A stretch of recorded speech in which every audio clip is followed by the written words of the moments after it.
one of the global marketing directors. Roel Senoy, taga Mandawi ko, taga Cebu, pero taga Leyte ko, no, 20 years na ako din sa Cebu, no, kaya after na ako mag-graduate ko college, nag-apply ko din sa Cebu, by background, 11 years ko, nag-trabaho, nag-manager ko sa una sa bangko, 11 years ko na nagbago, pero wala na ko nag-manager, kaya naniwa, siray na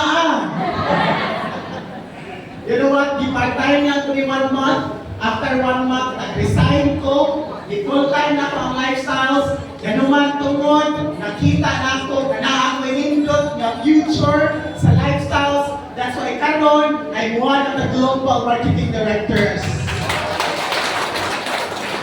I am a product of the products. Dili ko mo ito mga supplements sa una. Kaingon sila, ingon ako apply sa una. Inom sa product ay mahuli lang ang product kung wala makita ng improvement. That time nagkasakit ko, I have severe migraine sa una. Yabi na ko sa una na ako'y brain tumor. That's why nag-5RI ko sa Chokwa that time. Kaya nun ko, feeling ako kung ako'y tumor, pwede man ko magpa-opera. Pero after operation, kumusta na pamaka ko? Yes or yes? Yes! There's no assurance kung na ay tumor. Ang sikan ako ganoon na pila ka ang gasto kung na ay tumor. Yes or yes?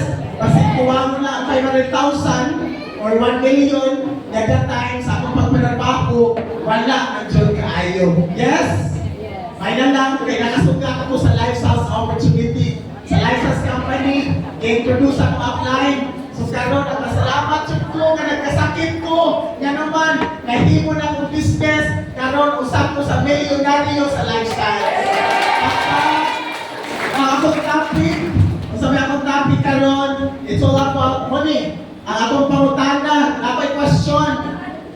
Do you want isa ganahan nga maipon sa tanang utang? Sus, kinagangan. Ang opportunity. No, kaning opportunity para ni natong tanan, para ni sa katong gusto nga mahawa sa kalisod kaning presentation.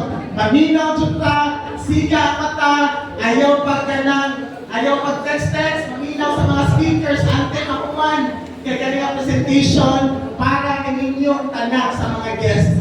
Now, achieve financial freedom for you and your family.